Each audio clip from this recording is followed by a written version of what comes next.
Hello everyone, I am Rebecca from ChemKnits, and I'm just going to be breaking some Wilton's Violet food coloring. I have 12 cups of water with 1 tablespoon of white vinegar, and now I am adding a mixture that was 1 teaspoon of Wilton's Violet food coloring mixed into half a cup of water. And into this mixture, we are going to dip dye 200 grams of Knit Picks Wool of the Andes worsted weight yarn. Our setup right now has a pretty low acid concentration, which, as you can see as I lift this up, the blues aren't really sticking quite yet. Maybe a little bit, but in general, we are getting more of the pinks, and you can see some of that blue. Oh yeah, when I come back down, things are looking a lot more pink. The level of acid is pretty low in general for the level of acid is pretty low in general for some of these blues to bind, especially a yarn that is 100% Peruvian Highland wool that is not superwash like this one. But anyway, I am doing it this way. Will give us a huge amount of breaking. When I lift up, you see the color gets a little less intense, and I'm going to need to add more vinegar to this to help these colors bind. And in fact, I think I might do that right now.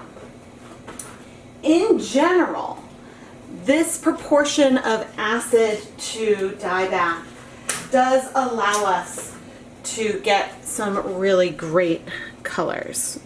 I'm adding another 2 tablespoons of white vinegar, and I'm going to use my tongs to help gently, this is a non-superwash, oh dear, as I go overboard.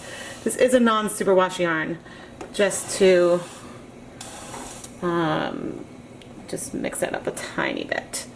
And now I am going to leave this to heat up, and so we can absorb some of that color. But right now, right after adding that more vinegar, we still have a lot of blue. So our first step is to let this yarn absorb this blue color. And I'm going to reduce the heat to be a little more low, but I'll come back in 10 minutes. And oh my goodness, I didn't even tell you what I am doing today.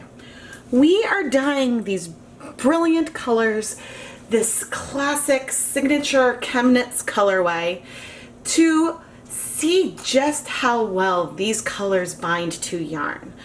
I'm dyeing 2 skeins, and once all is said and done, I am going to soak one in just plain water for 24 hours and the other in some water with Oxyclean.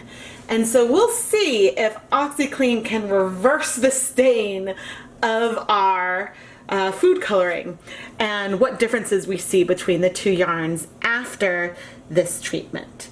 But first, we want these blues to absorb.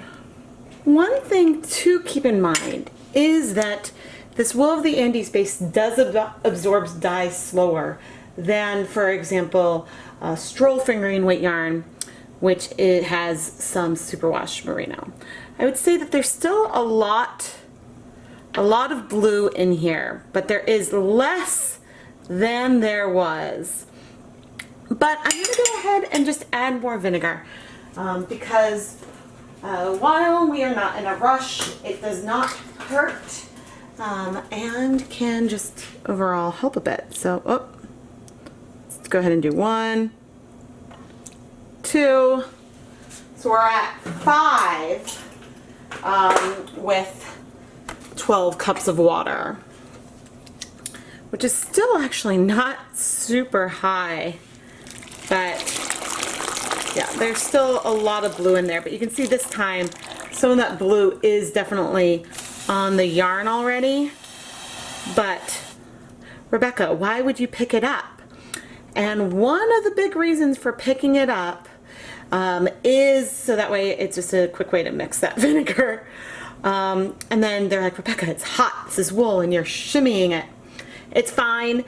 You need a lot of agitation to felt, and the little bit of shimmies aren't quite enough to do it, at least with this yarn base. So I'm gonna go ahead and give this another 10 minutes. After that 10 minutes, the water is basically clear now. So I'm gonna turn off the heat, and I'm gonna leave the yarn to cool in the pot for a little bit. And once it's cool, we'll rinse it out, and then we'll start our experiment. Now, I might be amending my original plan a little bit. Initially, I thought that I would go and add one of these into some Oxyclean, let that go overnight, and then see what we see in the morning. However, Oxyclean actually is not recommended for wool. I am curious to see what it'll do to hand-dyed wool. We'll see some food coloring come out. But it also could damage the yarn, and so that's just something to keep in mind. But I'm not observing any bleeding here, so that is good. But anyway, I'm gonna wait and finish this off for when I can do it in daylight hours so we can keep an eye on it. But for now, I'm gonna rinse out excess color. The yarn may dry in the meantime, which is different from my original plan, but I'm still okay with it. And yeah, that water is clear. So I'm gonna rinse out the soap, hang this up to dry, and in a day or two, we'll see what we can do with the Oxyclean. My, these are two beautiful, beautiful specimens of broken Wilton's Violet food coloring on some 100% Peruvian Highland wool. So now let's go try to destroy one of them with some Oxyclean. I did end up letting these dry completely overnight. And yeah, let's go see what happens if we add a color remover to one of our wool yarns. Okay, I have two basins. One that I use for food-based stuff, and one that is not for food. And both of them I have 8 cups of cool tap water. I know that for Oxyclean you can use warm. I went for cool because I thought that I'd be able to keep things a little more consistent temperature-wise between these two bins. And right now there's nothing in it except for just water. I'm gonna go upstairs and grab the Oxyclean in a moment. Okay. But that's what I put in first, and yeah, the water is looking nice and clear. We'll see if any bleeding happens. Sometimes bleeding can happen even after you've washed yarn and let it make sure the water is clear. So, and warm water can especially help more bleeding happen. So I suppose that is just another reason to be using just cold tap water. I am aware that I am not following any of the Oxyclean directions. Oxyclean is not recommended to use on wool, and also if you're going to be using it cold, because it says it works best in warm and hot water. If you're using it cold, it recommends that you dissolve it first. Neither of which I am doing. But I want to see what will happen to the wool yarn, and can we remove some of this bright food coloring stain. Got my little bucket of Oxyclean right here. Let me open it up. I swear by this stuff. It's how my kids' clothes stay looking great. I never really measure this when I use it. I usually just take a big scoop and put it in a sink and leave it, for 24 to 48 hours to get out stains. I've tried to pick some without a lot of chunks, and I'm at about the 1 fill line. Right now, I am just sort of sprinkling this onto the yarn. That is a lot of Oxyclean. Closing up my bin, and I've got my handy tongs. Let's stir this up and see, aha, I see some pinks coming out. Okay, this is 11:29. So I can keep an eye on the timer. I'm not sure how long we're going to want to leave this to test. I suppose I probably could add more water. But we do see some like foaming happening now, and I see pink. So we're definitely removing something. Yeah, I'm gonna go ahead and add a little more water. First, I added 8 more cups to the non-Oxyclean container. And now I'm adding 8 more cups to the yarn with Oxyclean. To give stuff space, a little more space to move around as we damage and potentially disintegrate our yarn. So I definitely see color coming out, but I mean the yarn isn't bare. We'll be leaving this for a little while and coming and checking on it, but right now it's very much bright pink. I love that I decided to use my tongs for this. I'm definitely risking felting this because I keep moving it around, but for comparison's sake, I'm not seeing any bleeding at all over here. So yeah, this is like a laundry test. You know, I haven't tried laundry detergent just like this soaked to see how much color comes out, but yeah, it's like what will happen if you get a stain on something. So anyway, I'm gonna leave this, let's go ahead and leave this for 20 minutes right now, and then I'll come back and see if this looks any darker. It has been 20 minutes, and let's take a closer look at our Oxyclean yarn. I mean, there's still a lot of color in here. I'm not sure, you know, we're seeing a lot more bleeding, just sort of moving it a bit to see, maybe. But overall, there's a lot of color left in this yarn. So yeah, if you are wondering how wash fast food coloring can be, I mean, the Oxyclean is not just stripping it away. But I think I might leave it in here for a couple more hours. It's about noon. I think I'm going to leave this in here until later this evening to see if we see any real color changes. Now, our other yarn, I'm still seeing no color bleeding in just the plain water. So what is coming out is absolutely a result of the Oxyclean.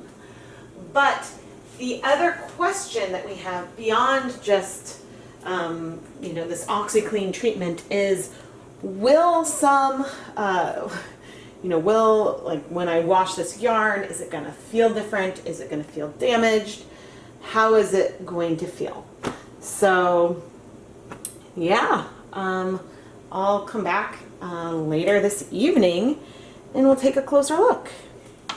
It has been 72 hours since I first set this up. And can you see a difference? There is no question that the Oxyclean has removed a lot of color from the yarn. Whereas our yarn that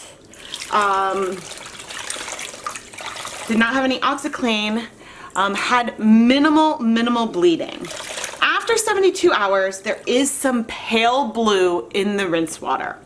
But that took a long time to come out, and honestly, the yarn does not look really diminished in terms of its color. This is not, you know, very much coming out. Whereas here with the Oxyclean, I would say a lot of the blue has been removed as well. The dye bath itself does not look that much darker per se, because I think that some of the dye molecules might just have been destroyed. And overall, the whole yarn is way more pink. Now we need to go rinse the yarn and see what we can see from a soak for 3 days with and without Oxyclean. First off, here is our non-Oxyclean yarn. And I sort of wanted to show this in a bit of a different light so we can see just how little came out. I did not change the water at all over these 3 days. And I actually did cover all of this lightly with some tin foil so that way light would also not be a factor. I suppose I technically should have dyed a third skein to have like a no soak control, but I think that it'll be okay. Okay, and so now with a little bit of rinse, there's no more color coming out. So I am going to go ahead and hang up this yarn to dry, and then we will start washing the other one. The water does really have a pinkish tone, but under this light it's looking a bit more yellow. And I'd say, I'm feeling that good old Oxyclean slime. If you've done a lot of laundry, you'll know what I'm talking about. But now let's see about rinsing it out. I'm just using cool water. And so far, I would say, like, the fibers don't feel like scratchy or something. But I am expecting to need to do a fair amount of rinsing here. Yeah, so, clearly, if we've learned one thing right off the bat, you probably do not want to throw in any Oxyclean when you are dyeing yarn. I'm adding a generous heaping of some dish soap to try to help get this slime out. Normally, I machine wash things after the Oxyclean, but we will see here. I would say there's definitely some risk that this yarn is going to be lightly felted. It's been through some stressful environments, but hopefully not too badly. And the feel test is going to be the most important once the yarn has dried. Because that's when we'll know, be able to really see how much the fibers are damaged. But you can see how some of these strands are sticking together. That is indicating some light felting has occurred already. But again, I'm using something that is not recommended for use with yarn. Let me put that disclaimer out there. But if you are dyeing washable yarn with food coloring and you're going to be machine washing it versus hand washing it, I would recommend, and I'm just doing one last thing of soap to make sure I get all that Oxyclean out. If you're washing your hand knits that you have dyed yourself with food coloring, I recommend paying attention to stain removers that you include. It did take a while for this much color to come out. This was soaking for 3 days. So if anything, this also demonstrates just how color fast some of this can be, that it takes something a little extreme to remove it. And we definitely still have some good broken violet going on. It's just less saturated. But anyway, I'm expecting that we'll sense some more damage to these fibers once I look at it dry. But I'm going to finish rinsing out the soap since the water is now clear. We'll hang this up to dry, and when both skeins are dry, we'll come back and do a final comparison. Here is the finished dry yarn. The yarn that we treated with Oxyclean now has a lot less blue than the yarn that we did not treat with the Oxyclean. If we think about it, this is something that is fairly easy to rationalize. When you're dyeing yarn with food coloring, the reds strike really fast. They need little acid, little heat to bind. The blues take a little more time. You need a little more acid.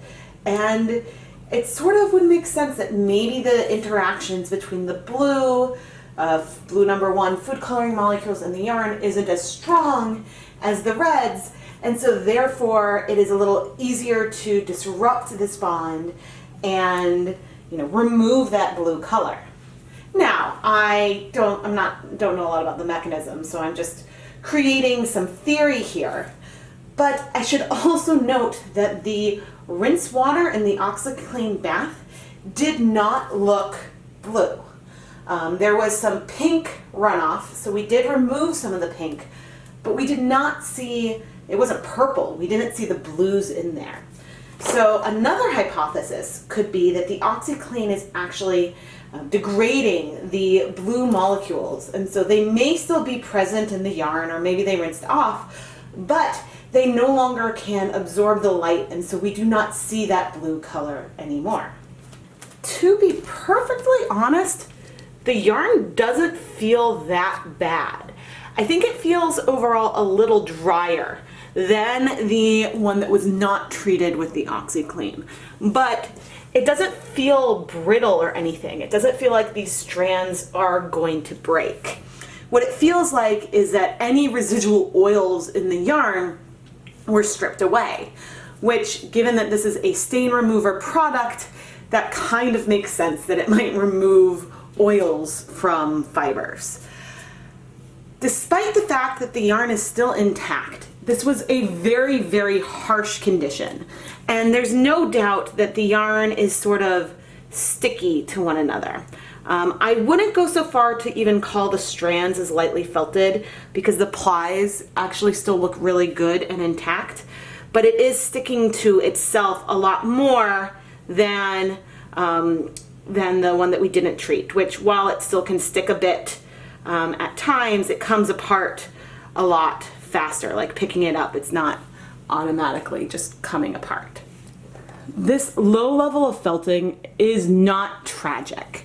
What I would recommend is reskeinin the yarn, or if you're going to just cake it up to use it right away, that should work fine. It should have no problem on the Swift. It doesn't require really any effort to pull it apart. In general, wool of the Andes is not that sticky, so it doesn't clump together. This is a result of the harsher conditions that we put it in and the more agitation in water. Something like Knit Picks Palette, which has a little more of a halo, under very low agitation conditions is more likely to stick to itself without really being felted. Overall, I do not recommend treating your yarn with Oxyclean. However, it was really fun to lift some of the color. A little tragic because it was one of my favorite colors to dye, but it was nice to see, hey, what happens if we treat this with a laundry stain remover? And it really does show that there is a really strong interaction between the food coloring and the yarn. There are some commercial dyes that Oxyclean can disrupt. I have not tried this using something hand dyed with commercial dyes, but I have definitely seen a lot of bleeding with some more vibrant colors when I add them to an Oxyclean soak. I am Rebecca from ChemKnits, and I hope that you enjoyed this little undying experiment. If you enjoyed my experimental and whimsical approach to dyeing yarn, make sure that you subscribe to the ChemKnits Tutorials YouTube channel. I release at least 2 new yarn dyeing videos every week, and you really don't want to miss any of it. If you've been a fan for a while and you would like to support ChemKnits on a more personal level, check out the ChemKnits Patreon. Patreon is a platform that connects fans with the creators that they enjoy, and in return you can get some cool perks like early access to new yarn dyeing videos, behind the scenes sneak peeks as I film a new episode of Dyepot Weekly, Etsy coupons, and more. Thank you so much for watching!